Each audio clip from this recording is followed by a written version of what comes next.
Deus está usando as situações para me libertar das dependências emocionais. Deus está usando as situações para libertar você da dependência de pessoas. Deus está usando as situações para libertar você da sua independência de Deus. O que Deus está fazendo, usando situações e pessoas para conformar você e a mim a viver a plenitude que nos foi concedida e outorgada através de um sacrifício que foi feito por Jesus. Cara, eu amo falar do sacrifício de Jesus, porque no dia que eu entendi, no dia que a minha mente abriu a respeito do que Jesus fez por mim, muita coisa na minha vida mudou.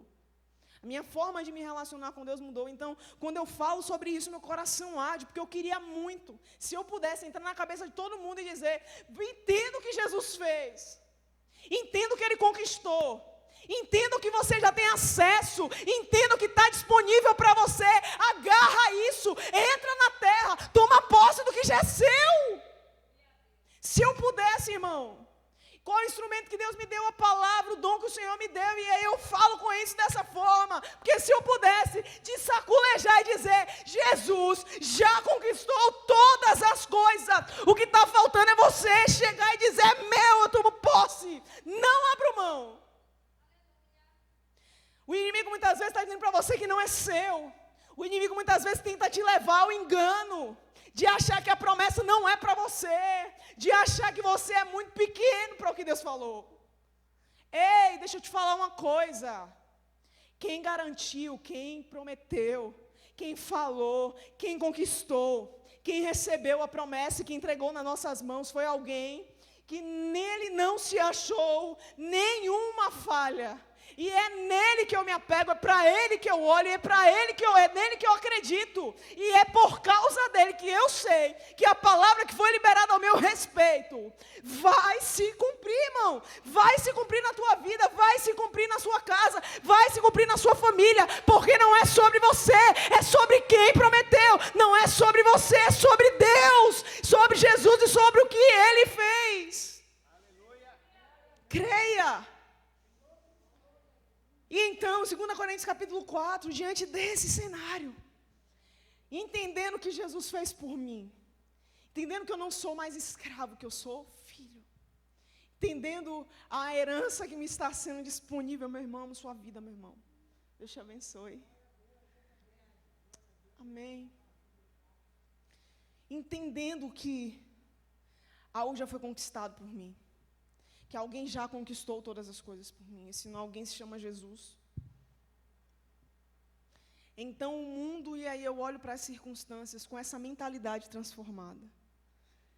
E quando eu me coloco e quando eu me deparo com situações em que não estão saindo do jeito que eu gostaria que saíssem, que não estão acontecendo como eu gostaria que estivessem acontecendo, essa mente de escravo já está sendo transformada para uma mente de filho.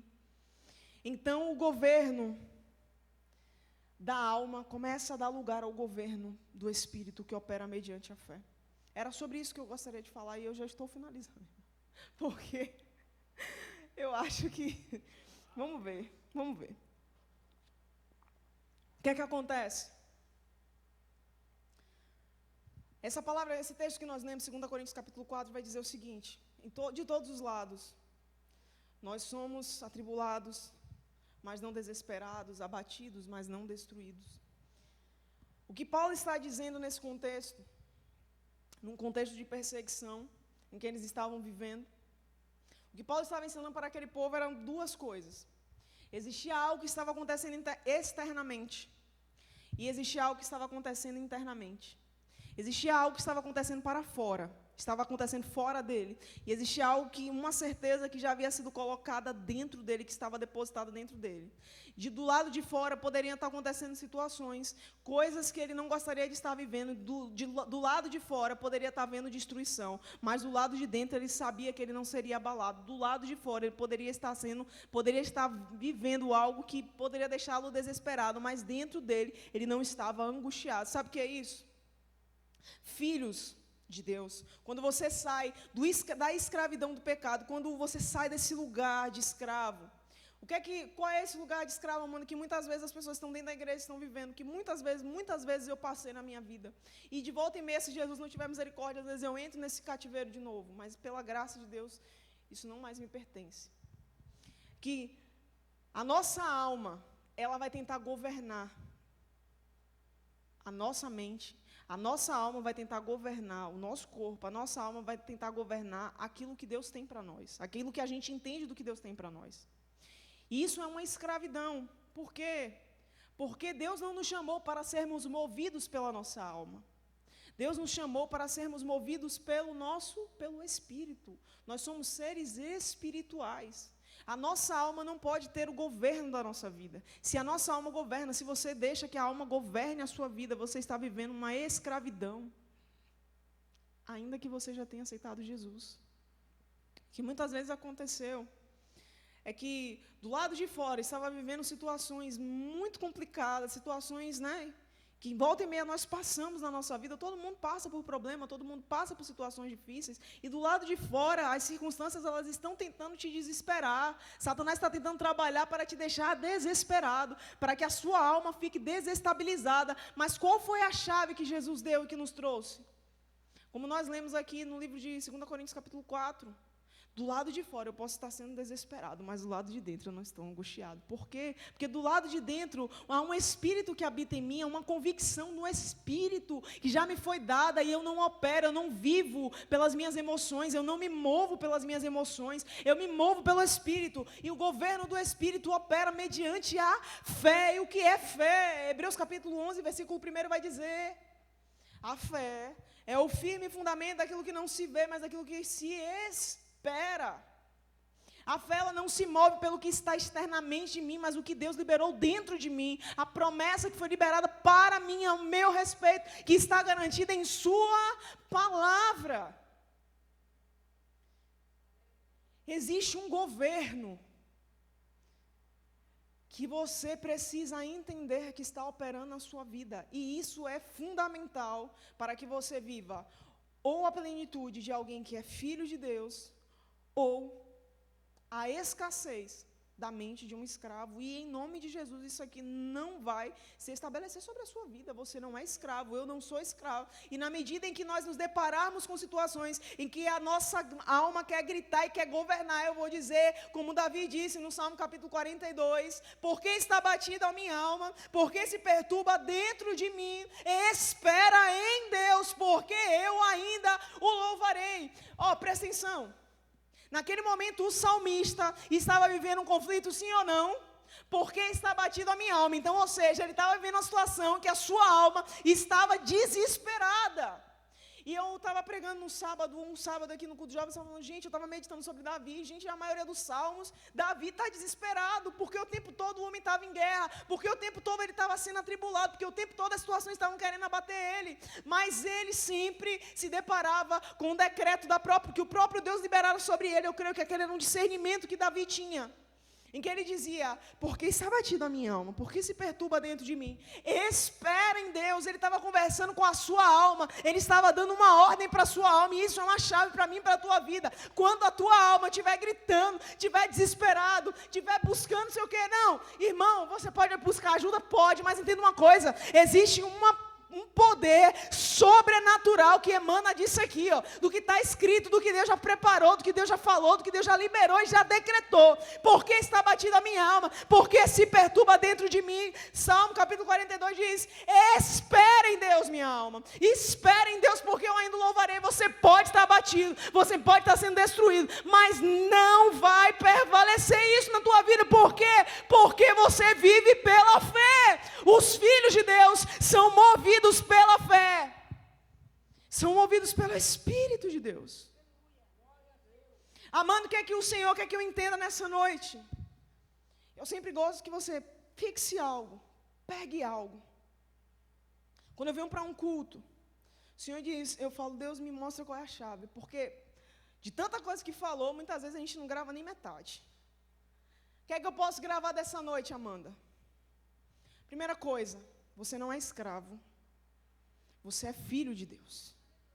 A maior libertação que Deus quer trazer para a tua vida e para a minha vida é uma mudança na minha mente de que existe uma promessa de que eu sou filho de Deus. O que é que eu estou vivendo, as situações que eu estou passando, não são porquê, não é para você reagir mais com o porquê eu estou vivendo. Mas Deus, para quê? Porque se eu sou filho, eu não questiono a determinação do meu pai. Eu me submeto e quero entender o que é que o meu pai está querendo me ensinar. Isso é mente de filho. Segunda coisa, existe uma guerra que você está vivendo. Nós estamos em guerra, Davi estava em guerra. Davi era um homem de guerra, mas Davi tinha um discernimento espiritual muito peculiar. Que nesses momentos em que ele vivia a guerra, ele dizia para a sua alma, ele dava uma ordem. Por que você está abatida, minha alma? Por que você se perturba dentro de mim? Espere em Deus. Existe uma chave que Davi já tinha entendido. Que por mais que externamente os inimigos quisessem abatê-lo, por mais que externamente os inimigos quisessem destruir Davi, internamente havia uma convicção, havia algo que ele já tinha construído no Senhor, havia uma relação com Deus, ele sabia o Deus que havia chamado ele sabia o Deus a quem ele estava servindo, ele sabia o Deus que havia dito que permaneceria, que decretaria, que prolongaria o seu reinado sobre Israel. Davi sabia. E por isso ele estava ordenando a sua alma. Então, meu irmão, quando você se deparar com esses conflitos de alma, Amanda, você não vive mais isso, meu irmão, se eu te contar uma coisa. Oh, Jesus. Só misericórdia.